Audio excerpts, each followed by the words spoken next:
Cosmic educare, my self Vikas Kumar Singh, faculty of chemistry. तो पहले lecture में हम मोल कंसेप्ट का लेक्चर 1 पढ़े थे। आज हम स्टार्ट करते हैं मोल कंसेप्ट का लेक्चर 2। मोल कंसेप्ट का लेक्चर नंबर 2। तो हम लोग पढ़ रहे थे एटम, ठीक है, हम लोग पढ़ रहे थे एटम। एटम में 3 चीजें हम लोगों को पढ़ना था। पहला था relative atomic mass, relative atomic mass, और दूसरा था एटॉमिक मास, दूसरा था एटॉमिक मास, और तीसरा था ग्राम एटॉमिक मास, ग्राम एटॉमिक मास। जैसे कि पहले लेक्चर में हम ये दोनों पढ़ चुके थे। आज हम स्टार्ट करेंगे कहां से? ग्राम एटॉमिक मास से। बताया गया था कि ये जो होता है वो यूनिटलेस होता है, और जो एटॉमिक मास होता है वो उसकी यूनिट होती है एएमयू में, और जो ग्राम एटॉमिक मास होता है वो किस में चला जाता है? ग्राम में। ठीक है, तो हम हेडिंग, डायरेक्ट हेडिंग डालते हैं ग्राम एटॉमिक मास। ठीक है, नंबर 3 ग्राम एटॉमिक मास। ये होता क्या है, इसको पहले डिफाइन करते हैं। डिफिनीशन क्या हो जाएगा? Mass of 1 mole of an element, किसी भी एलिमेंट का जो 1 मोल का मास होगा उसी को क्या बोलेंगे? Gram atomic mass. ठीक है, इसको किस में लेंगे? In gram. Mass of 1 mole of an element in gram. इसी को हम लोग, ग्राम एटॉमिक मास को हम लोग मोलर मास भी बोल सकते हैं, मोलर मास।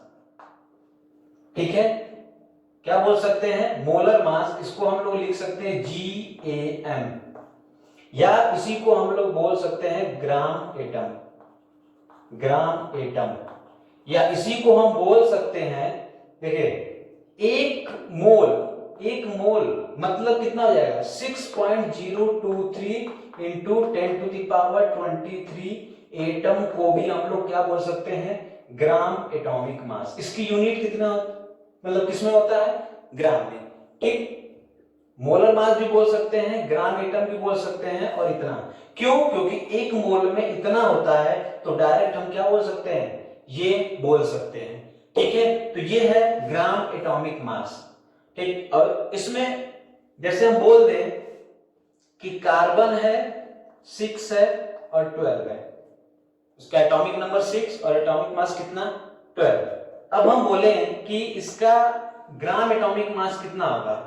ग्राम एटॉमिक मास, तो ये हो जाएगा 14 ग्राम। अगर पूछा जाए कि इसका एटॉमिक मास कितना होगा, एटॉमिक मास कितना होगा, तो हम बोलेंगे 14 AMU। तब तो लोग बोलेंगे कि सर ये तो दोनों तब तो सेम है। जब दोनों में 14 ग्राम और 14 AMU आ रहा है, ये ग्राम एटॉमिक मास है, एटॉमिक मास, इसका मतलब ये दोनों सेम है। नहीं, यूनिट का अंतर है। ये ग्राम और AMU बराबर नहीं है, ये अलग है। अभी हम बता रहे हैं कैसे। अब इसमें अगर हम लोग पूछें कि इसका रिलेटिव एटॉमिक मास कितना होगा, रिलेटिव एटॉमिक मास कितना हो जाएगा, तो हम बताए थे कि ये यूनिटलेस होता है। ये कितना हो जाएगा? सॉरी, ये कार्बन 12 है, तो यहाँ 12 ये यूनिटलेस है, इसलिए कितना हो जाएगा? 12। ठीक, किसी का भी हम ले सकते हैं। जैसे हम मान लें कि नाइट्रोजन है 7 और 14।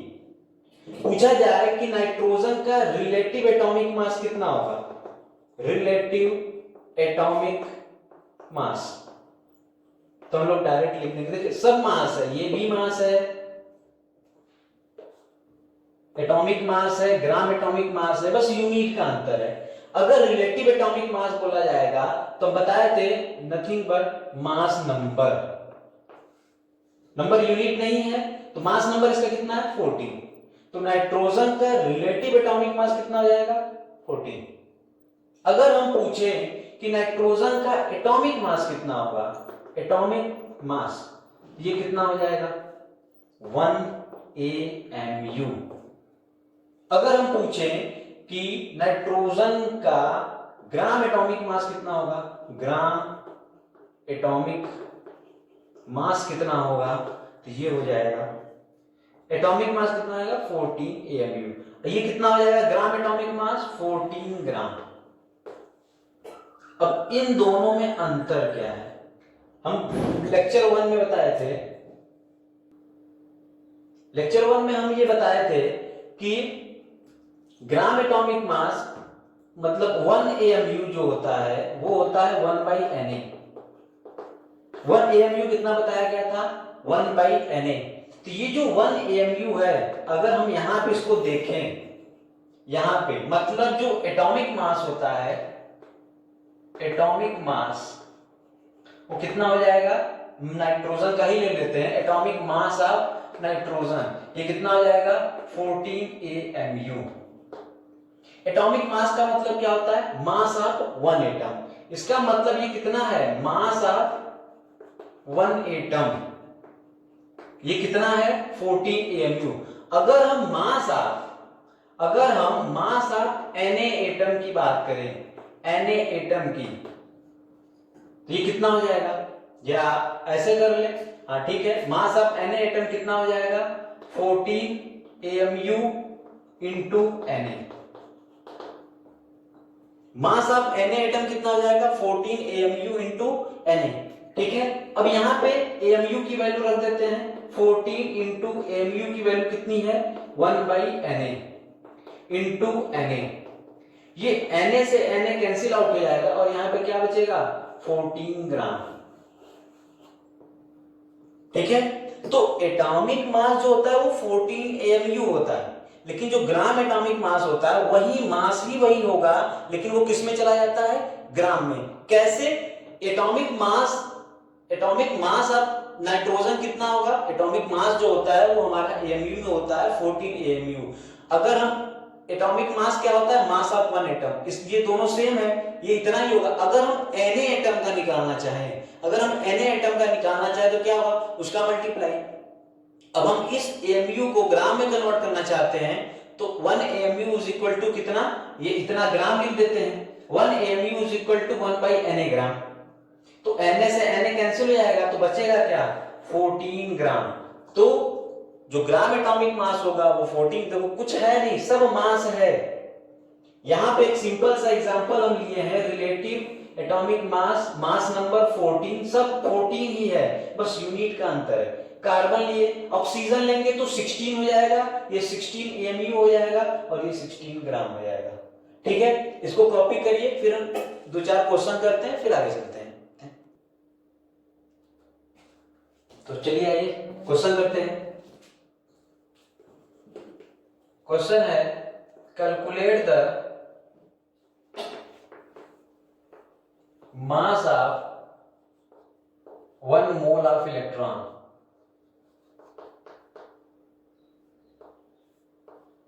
Calculate the mass of 1 mole of electron. ठीक है, इस वीडियो को आप लोग पॉज करिए, इसको करिए, उसके बाद हम सॉल्व करते हैं। तो चलिए आइए देखते हैं 1 मोल ऑफ इलेक्ट्रॉन का मास कितना होगा। ठीक है, तो हम लोग पहले एक इलेक्ट्रॉन की बात करते हैं, बाद में 1 मोल की बात करेंगे। ठीक है, इसका सॉल्यूशन हम लोग देखते हैं, पहले हम 1 इलेक्ट्रॉन की बात करते हैं। तो मास ऑफ 1 इलेक्ट्रॉन कितना होगा, मास ऑफ 1 इलेक्ट्रॉन कितना होता है 9.1 into 10 to the power -31 kg। ठीक है, मास ऑफ 1 इलेक्ट्रॉन कितना होगा, अब मास ऑफ 2 इलेक्ट्रॉन कितना हो जाएगा, करते रहिए, 2 into 9.1 into 10 to the power -31 kg। 3 electron कितना हो जाएगा, 3 से मल्टीप्लाई कर देते हैं। 1 मोल ऑफ इलेक्ट्रॉन कितना हो जाएगा, 1 मोल से मल्टीप्लाई कर देते हैं, कितना होगा 1 mole into 9.1 into 10 to the power -31 kg। 1 mole की वैल्यू रख देते हैं, कितना 6.023 into 10 to the power 23 into 9.1 into 10 to power minus 31 KG. Solve करिए, क्या होगा? सॉल्व करते समय इस वैल्यू को निगलेक्ट कर देते हैं, ठीक है, मल्टीप्लाई करते हैं, कितना आ जाएगा 654 इंटू 10 टू द पावर, ये कितना हो जाएगा 8 माइनस 8 केजी, ठीक है 54.6। इसको क्या करते हैं 0.546 into 10 to the power minus 6 KG कर देते हैं। 10 टू द पावर माइनस 6 को क्या लिख सकते हैं माइक्रो, जो माइक्रो होता है वो होता है 10 टू द पावर माइनस 6। तो क्या करते हैं 0.546 माइक्रो केजी, और छोटा हो जाएगा, ये भी आपका सही है, ये भी सही है, ये भी सही है, ठीक है। तो मास ऑफ 1 मोल ऑफ इलेक्ट्रॉन कितना हो जाएगा, कितना? सिंपल सा क्वेश्चन था। पहले हम लोग एक इलेक्ट्रॉन का निकाले, तो मोल जो है वो बहुत बड़ी चीज है, हमको इतने का पूछ रहा है, इतने का पूछ रहा है, तो पहले हम एक का निकालते हैं। तो एक का कितना होगा, इतना, दो का ये हो गया, तीन का, तीन से मल्टीप्लाई कर दिए, मोल का मोल से मल्टीप्लाई कर दिए, सिंपल सा सॉल्व कर दिए, ये इतना आ गया, ठीक है। एक हमारा अगला क्वेश्चन है, नेक्स्ट क्वेश्चन है कि calculate the number of mole of electron, calculate the number of mole of electron which will weigh 1 kg, which will weigh 1 kg। कहने का मतलब यह है कि 1 kg, ठीक है, 1 kg कोई सब्सटेंस है, उसमें कितने number of mole of electron होंगे। Calculate the number of mole of electron which will weigh 1 kg, ठीक है। वीडियो को पॉज कीजिए, सॉल्व करिए।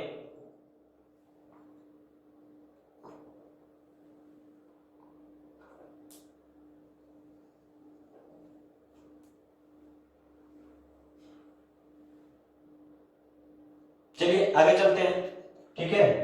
अब यहां पे क्या हो जाएगा, विच विल वेट 1 kg। अब यहां पे हम सॉल्व करते हैं।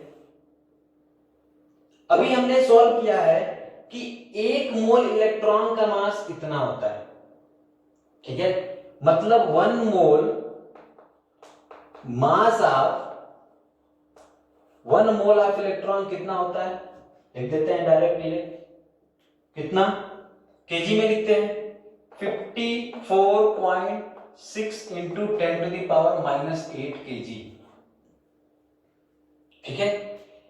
मास ऑफ 1 मोल ऑफ इलेक्ट्रॉन कितना हो गया ये, तो हम डायरेक्ट बोल सकते हैं कितना 50, इसको इनवर्स कर देते हैं 54.6 into 10 to the power minus 8 KG में इसको लिख देते हैं कि ये कितना हो जाएगा, मास ऑफ 1 मोल इलेक्ट्रॉन। अरे जब ये इसके इक्वल है तो ये इसके भी इक्वल हो जाएगा। इतने केजी में मास ऑफ 1 मोल इलेक्ट्रॉन है, तो कितने का पूछ रहा है, 1 केजी का। तो 1 केजी इज इक्वल टू कितना हो जाएगा, mass of 1 mole of electron, mass of 1 mole of electron divided by 54.6 into 10 to the power minus 8 KG. इसको सॉल्व करिए। इसको सॉल्व करने पर जो वैल्यू आएगी वो है 1.9 into 10 to the power 6 mole electron, 1.9 into 10 to the power 6 mole of electron. ये 1 केजी में इतने इलेक्ट्रॉन होंगे। ये आधा लाइन का जो क्वेश्चन है ये आपका जेई एडवांस में पूछा था।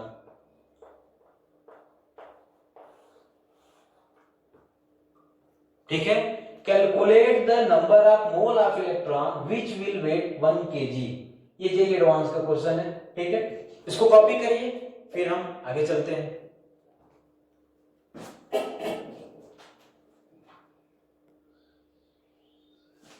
चलिए, यहां पे जो है 1 मोल ऑफ इलेक्ट्रॉन है, तो यहाँ पे 1 मोल ऑफ इलेक्ट्रॉन ही रहने दीजिएगा, 1 मोल ऑफ इलेक्ट्रॉन। ठीक है, ये 1 से 1 तब इसको डिवाइड करेंगे तब आएगा, मास नहीं, क्योंकि ये मास ऑलरेडी दिया हुआ है।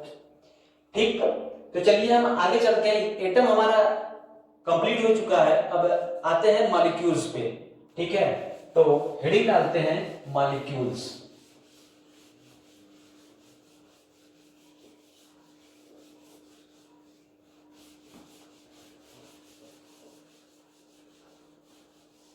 तो मॉलिक्यूल्स क्या होता है? मॉलिक्यूल्स मॉलिक्यूल्स क्या होता है? जो एटम होते हैं वो एक एटम दूसरे एटम से कंबाइन करके क्या बनाते हैं? मॉलिक्यूल्स।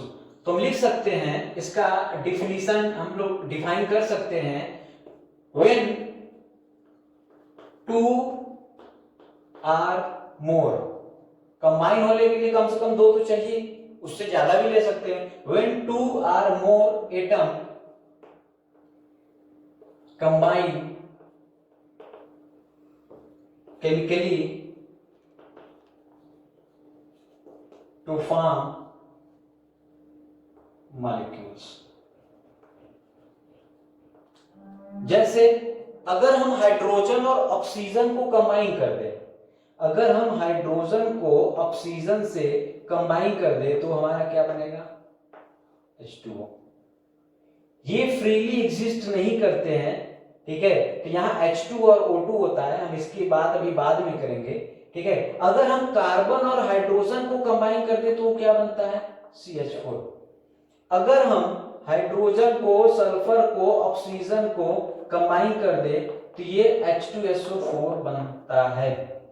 ठीक है, 2 या 2 से अधिक, कम से कम 2 होने चाहिए, 2 एटम होंगे या उससे अधिक एटम होंगे, उसके बाद जो प्रोडक्ट बनेगा उसको क्या बोलेंगे? मॉलिक्यूल्स।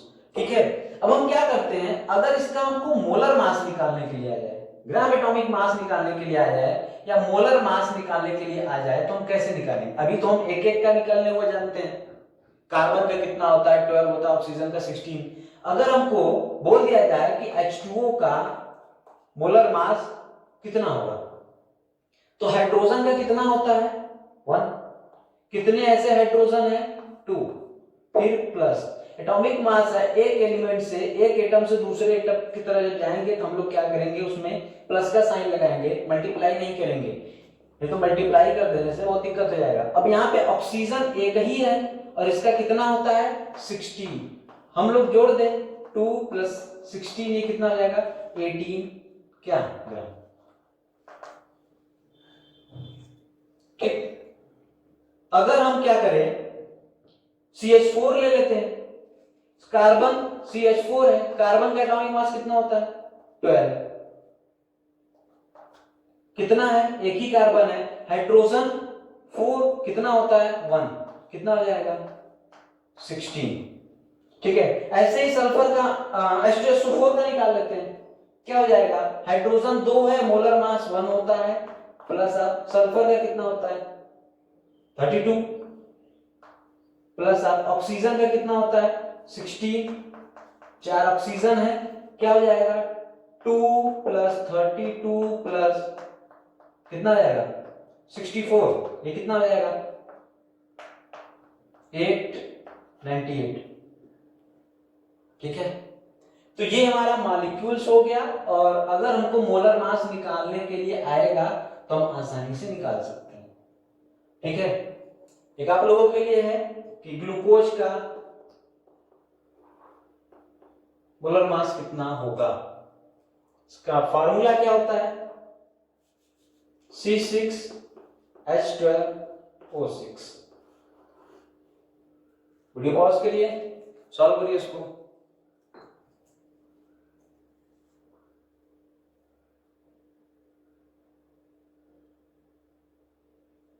चलते हैं। कार्बन कितना है 6 और ये कितना हो जाएगा 12 प्लस आप हाइड्रोजन कितना है 12 मास कितना 1 प्लस आप ऑक्सीजन कितना है 6 मास कितना 16। ठीक है, अब इसको आप सॉल्व कर लीजिएगा, आ जाएगा। ठीक है, तो इस तरीके से हमारा मॉलिक्यूल्स भी खत्म हो गया। ठीक है, उसके बाद हम एक अच्छे कंसेप्ट पे आते हैं जिनका नाम है लिमिटिंग रिएजेंट। अब हम न्यूमेरिकल प्रॉब्लम पे आएंगे। ठीक है, इसको कॉपी करिए तो आते हैं direct limiting reagent.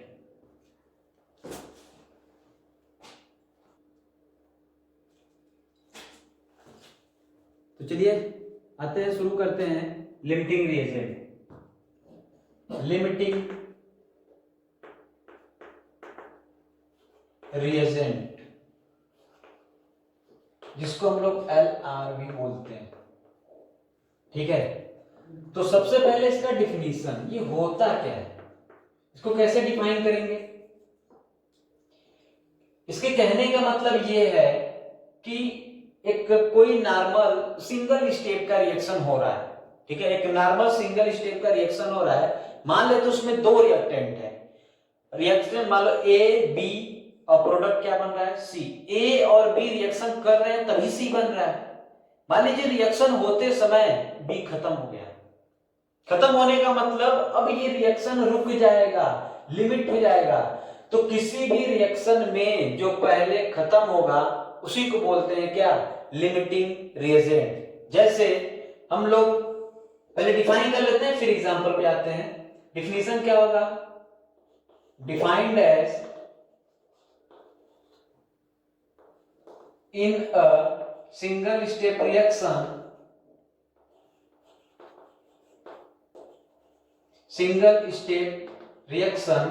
the reagent which will consume earlier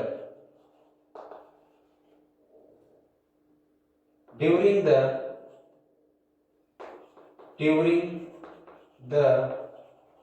chemical reaction। ठीक है, ड्यूरिंग द केमिकल रिएक्शन, एक केमिकल रिएक्शन हो रहा है, उसमें से जो रिएजेंट पहले कंज्यूम्ड हो जाएगा, खत्म हो जाएगा, उसी को क्या बोलते हैं, लिमिटिंग रिएजेंट। जैसे 3 mole of A plus 2 mole of B ये कन्वर्ट हो रहा है C में। ठीक है, या तो फिर 2 mole of C plus 4 mole of D ऐसे लिख देते हैं। मान लेते हैं यह कोई केमिकल रिएक्शन है। ठीक है, अब इस केमिकल रिएक्शन का मतलब समझिएगा, इस केमिकल रिएक्शन का मतलब क्या है कि A जो है वो 3 मोल होगा, अब B जो है वो 2 मोल होगा, और जो C बनेगा, ये प्रोडक्ट है, जो C बनेगा वो 2 मोल बनेगा, जो D बनेगा वो कितना बनेगा 4 मोल। मान लेते हैं कि ये वाला खत्म हो गया, कंज्यूम, ये वाला खत्म हो गया, तो A और B मिलकर के ही C और D बन रहा था। अगर A वाला खत्म हो गया तो क्या B अकेला C और D बना सकता है? कभी नहीं। जब तक उसको A नहीं मिलेगा वो C और D नहीं बना पाएगा। अगर जैसे ही रिएजेंट में से कोई एक खत्म हुआ, यही नहीं कोई एक खत्म हुआ, रिएक्शन हमारा क्या हो जाएगा, कंज्यूम होने के बाद हमारा जो रिएक्शन है वो स्टॉप हो जाएगा। हम बोल देंगे कि इस केमिकल रिएक्शन के लिए ये हमारा क्या है, लिमिटिंग रिएजेंट है। उसके बाद ये बच गया तो इसको हम लोग बोल देंगे क्या, एक्सेस रिएजेंट। एक्सेस रिएजेंट क्या, ER, एक्सेस रिएजेंट।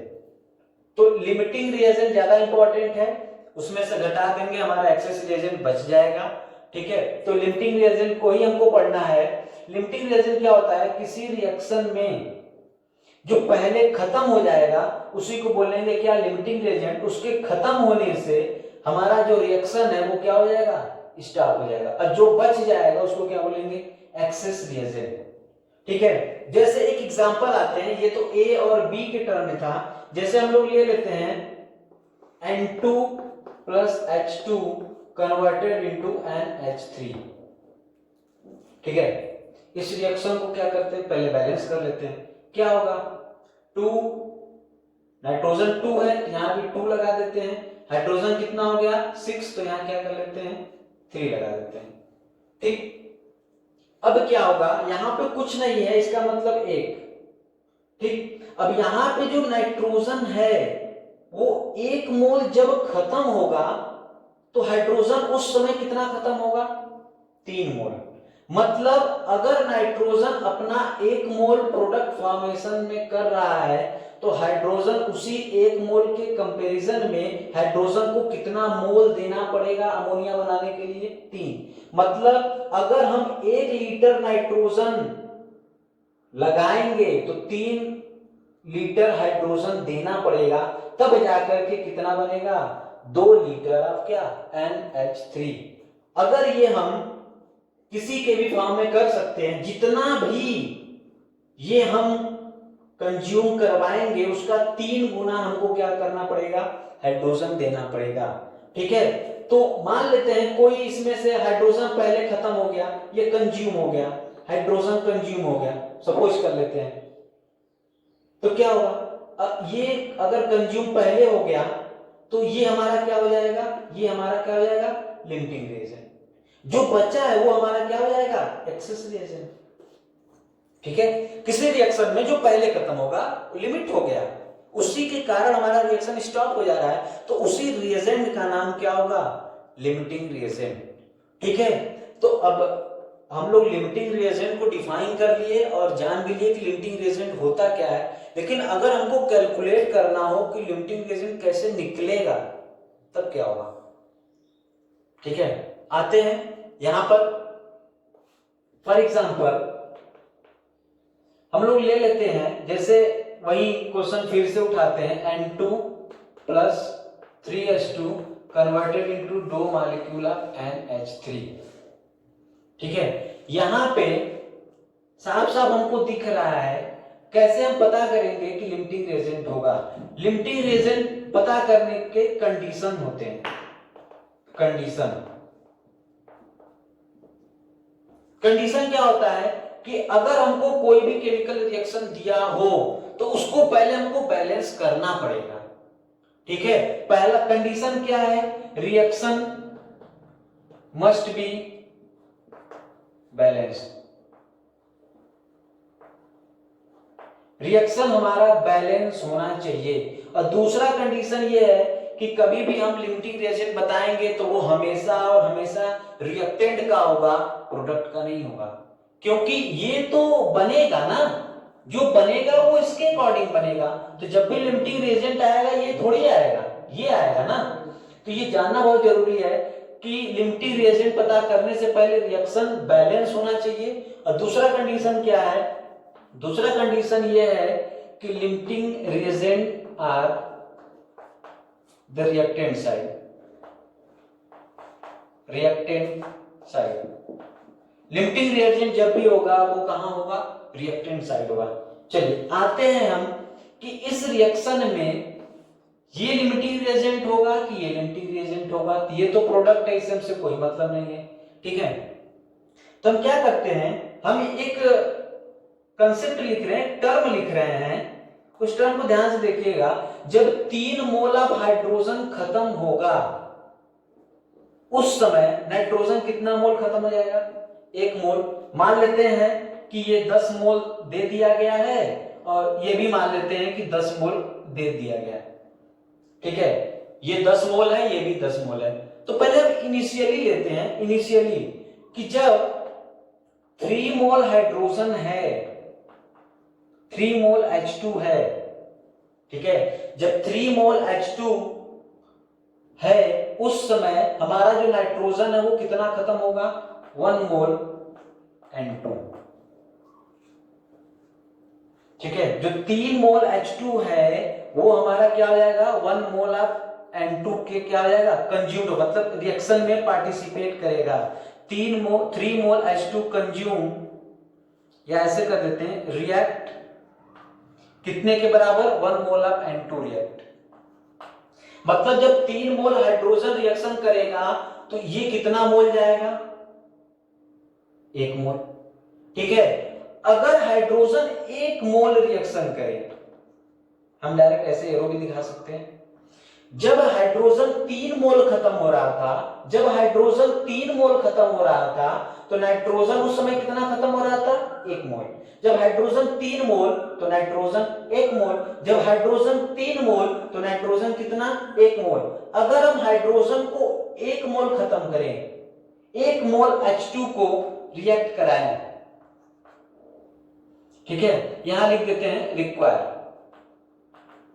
ठीक है, उस समय नाइट्रोजन कितना हो जाएगा, 1/3 हो जाएगा। जब हाइड्रोजन 3 मोल था तो ये 1 मोल खत्म हो रहा था, जब ये 1 मोल हो जाएगा तो ये कितना, 1/3। अब नाइट्रोजन हमारे पास, अब हाइड्रोजन हमारे पास कितना है, 10 मोल।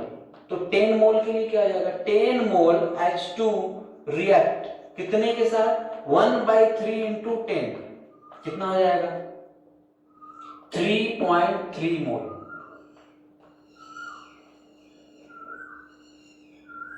मतलब कि अब ध्यान से समझिएगा, यहां पे हाइड्रोजन 3 मोल जब खत्म हो रहा था तो उस समय नाइट्रोजन 1 मोल चाहिए था उस हाइड्रोजन को नाइट्रोजन से रिएक्शन करने के लिए, अमोनिया बनाने के लिए।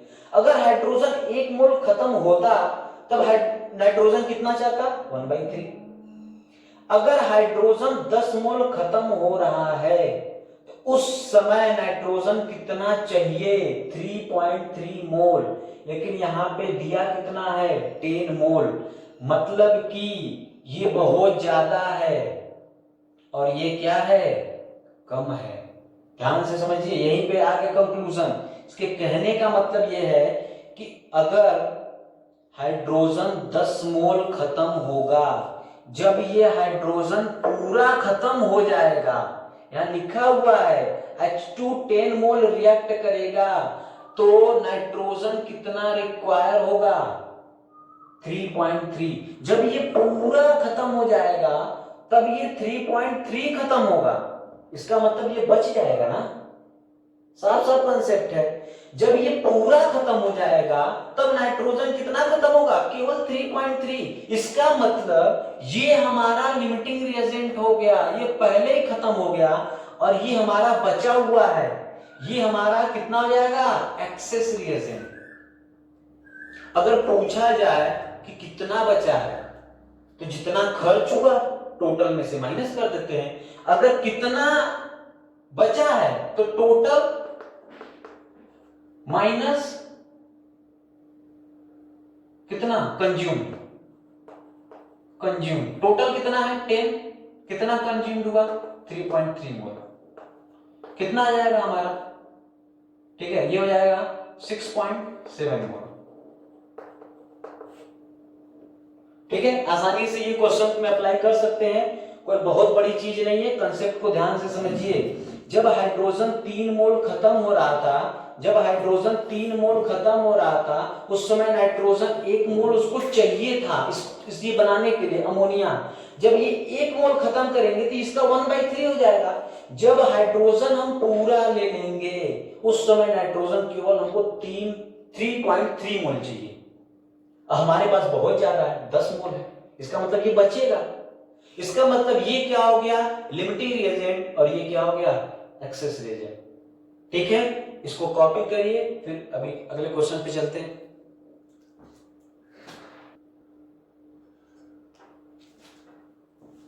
आइए चलते हैं, एक सिंपल सा क्वेश्चन है, हमको लिमिटिंग रिएजेंट बताना है कौन है।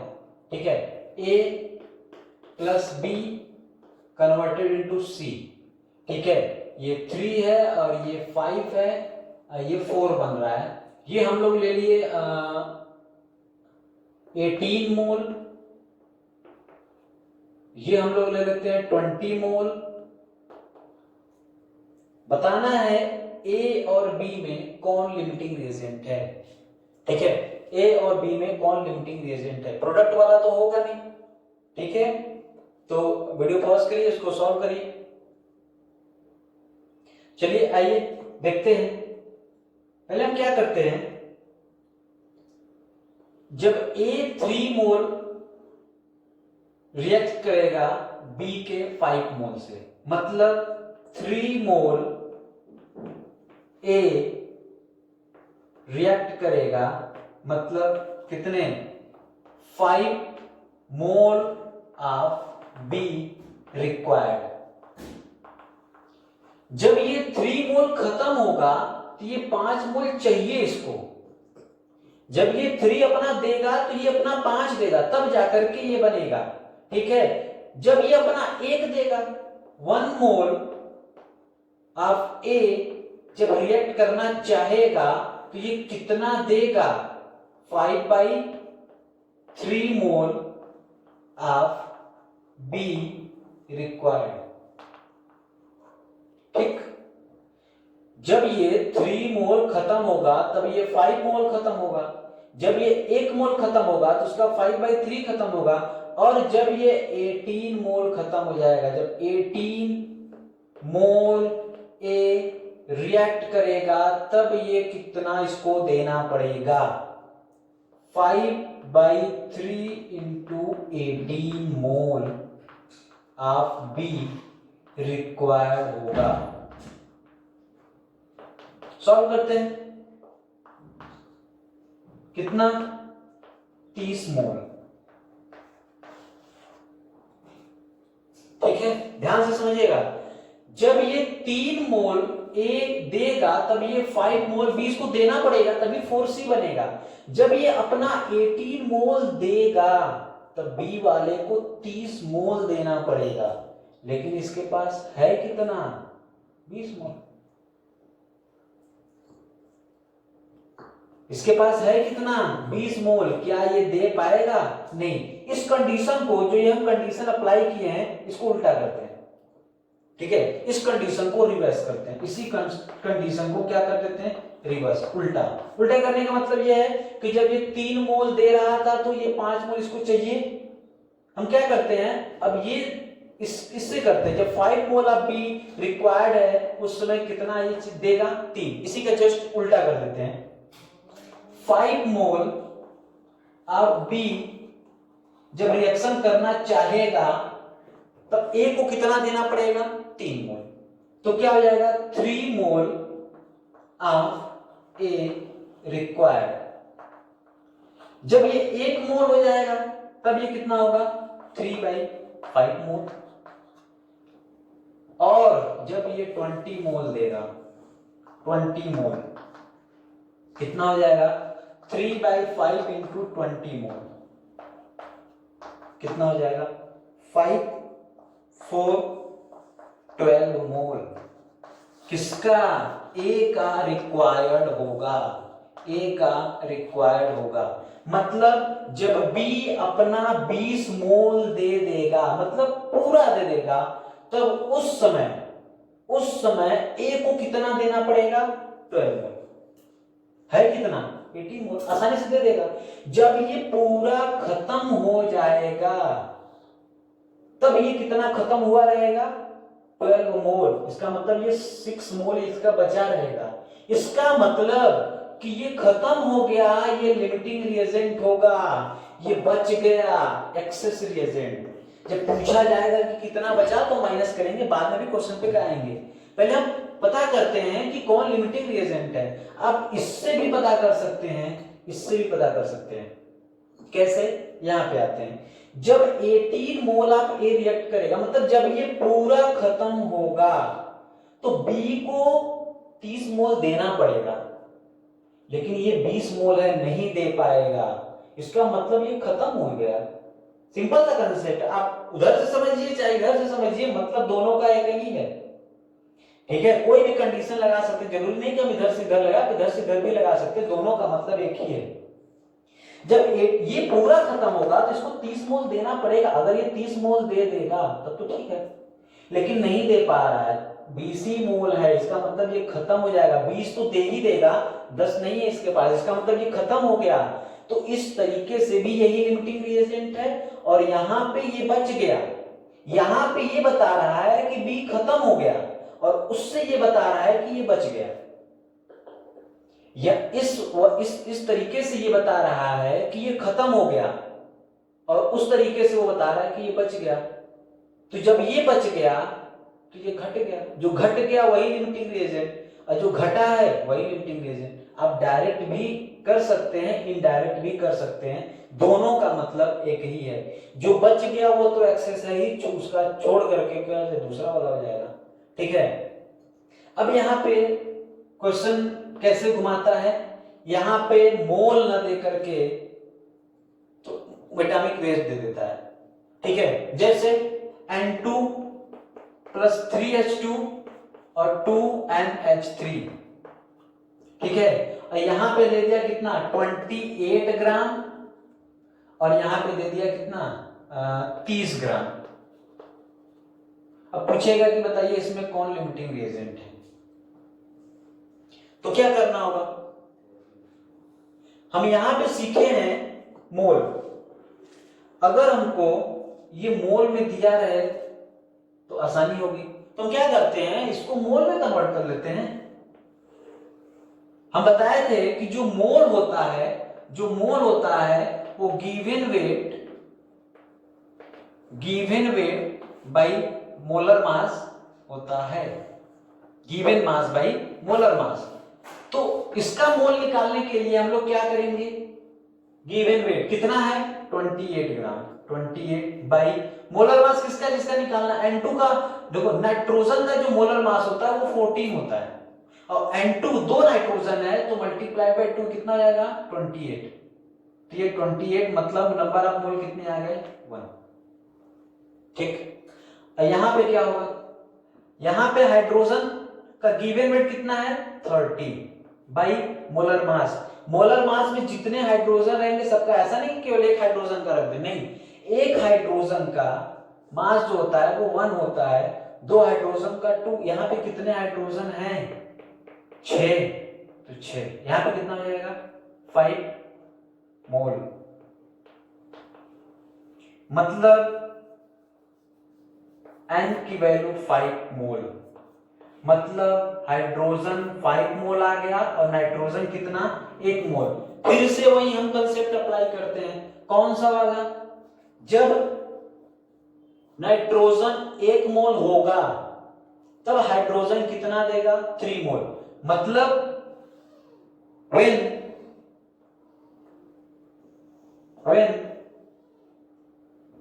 1 मोल N2 required, जब 1 मोल N2 रिएक्ट, 1 मोल N2 रिएक्ट करेगा, यहां पे एक ही है, जब 1 मोल N2 रिएक्ट करेगा तब हाइड्रोजन कितना होगा 3 मोल, 3 मोल ऑफ H2 रिक्वायर्ड। तो यहां भी 1 मोल है और यहां भी एक ही मोल है, तो जब 1 मोल N2 रिएक्ट करेगा तो 3 मोल H2 रिक्वायर्ड होगा, और यहां भी एक ही मोल है तो यहां भी एक ही मोल होगा। तो जब 1 मोल N2 रिएक्शन करेगा तो कितने चाहिए 3 मोल चाहिए, और यहां पे दिया कितना है 5 मोल।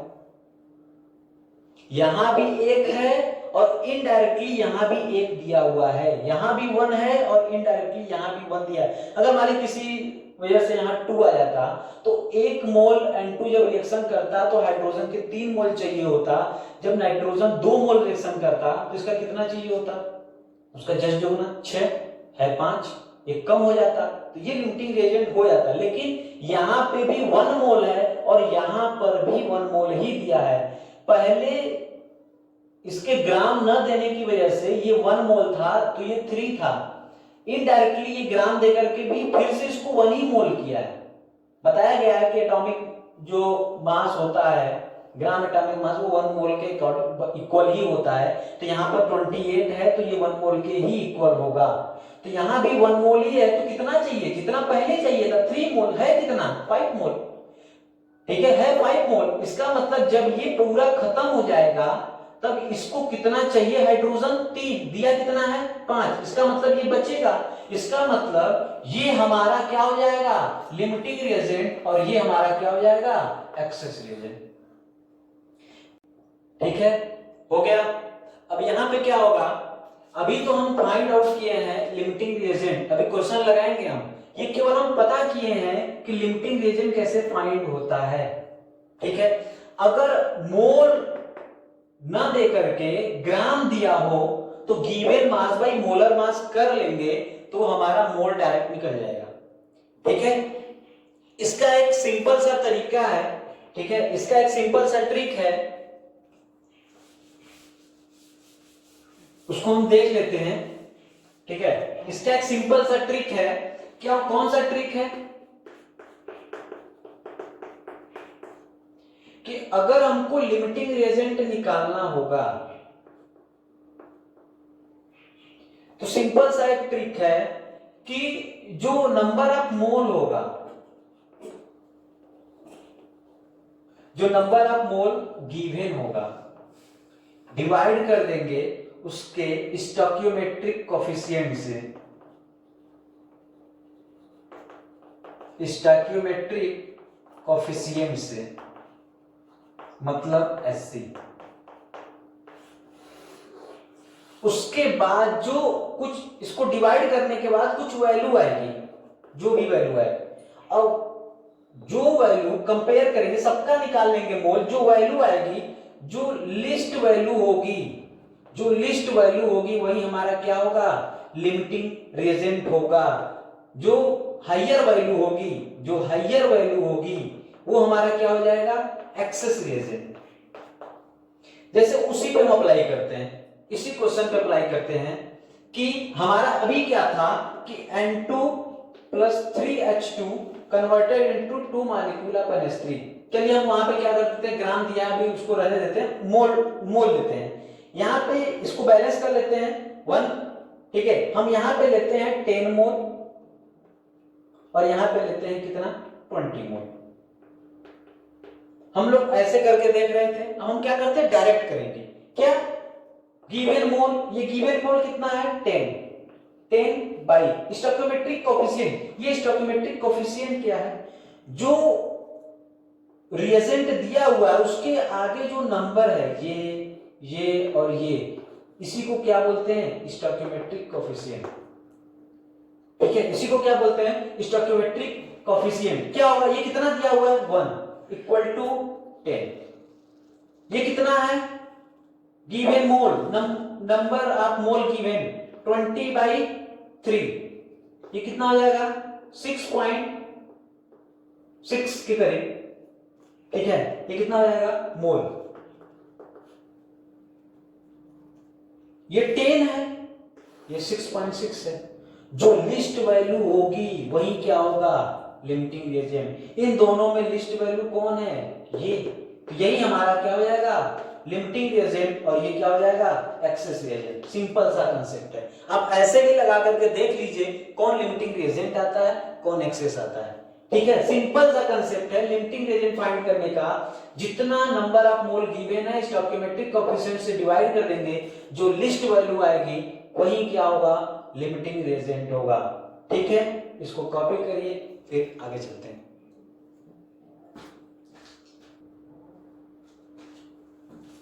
चलिए तो आइए शुरू करते हैं। हाउ टू कैलकुलेट, मतलब calculation of limiting reagent, calculation of limiting reagent for solving question.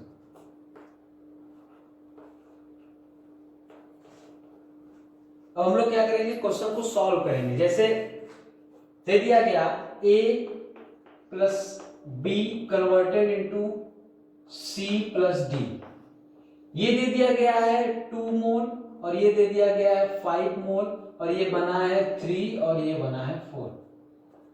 ये दे दिया गया है इसका कि a का ये 5 मोल है, b का 10 मोल है। पूछ दिया गया कि c कितना बनेगा और d कितना बनेगा। ठीक है, अभी तक तो हम कैलकुलेट किए हैं कि लिमिटिंग रिएजेंट, ठीक है, अभी हम कैलकुलेट किए हैं कि लिमिटिंग रिएजेंट कैसे निकालेंगे, कैसे देखेंगे। अब उस लिमिटिंग रिएजेंट के अकॉर्डिंग जो इन दोनों में लिमिटिंग रिएजेंट होगा उसी के अकॉर्डिंग हमारा क्वेश्चन सॉल्व होगा। जो एक्सेस रिएजेंट होगा हमसे उससे कोई मतलब नहीं है, जो हमारा लिमिटिंग रिएजेंट होगा उसी से क्वेश्चन सॉल्व होगा। क्योंकि अगर ये लिमिटिंग रिएजेंट आएगा, सपोज कर लेते हैं अगर ये लिमिटिंग रिएजेंट आएगा, अगर ये पूरा रिएक्शन में खत्म हो गया तो रिएक्शन वही स्टॉप हो जाएगा ना। इसका मतलब ये है कि इसके अकॉर्डिंग ही ये दोनों बनेंगे, जो एक्सेस होगा उससे हमसे कोई मतलब नहीं है। तो देखते हैं लिमिटिंग रिएजेंट है कौन। सिंपल सा लिमिटिंग रिएजेंट अभी बताया है, कैलकुलेट करने का क्या है, number of mole by stoichiometric coefficient. ये कितना हो जाएगा, ये हो जाएगा 2.5, ठीक। और ये कितना हो जाएगा, number of mole by stoichiometric coefficient, ये कितना हो जाएगा 2.5 मोल, और ये कितना हो जाएगा 2 मोल। इन दोनों में कम कौन है, ये। इसका मतलब ये हमारा क्या हो जाएगा, ये हमारा हो जाएगा limiting reagent.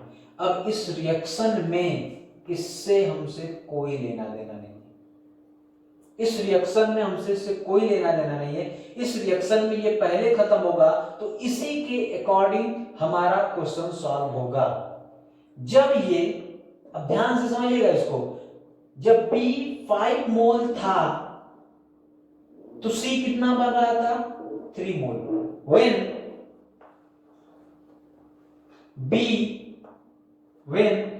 B react with, या ऐसे लिख सकते हैं when B consume,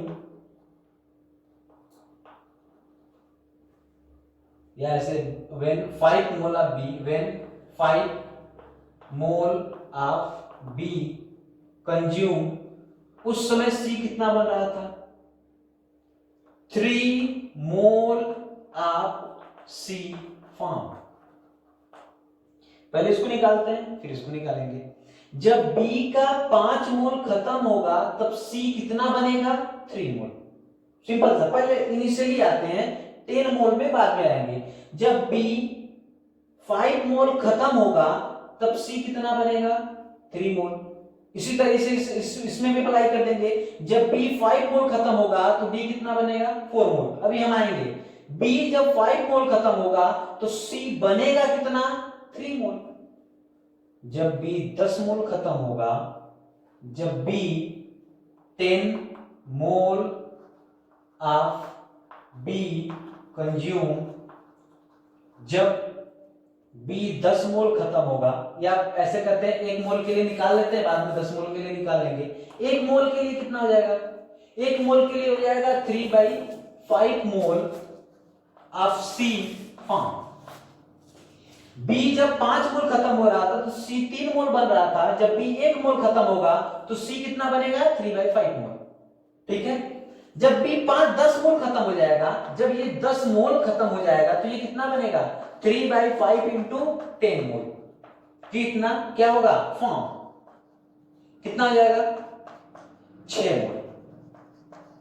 तो ये हमारा कितना आ गया 6 मोल।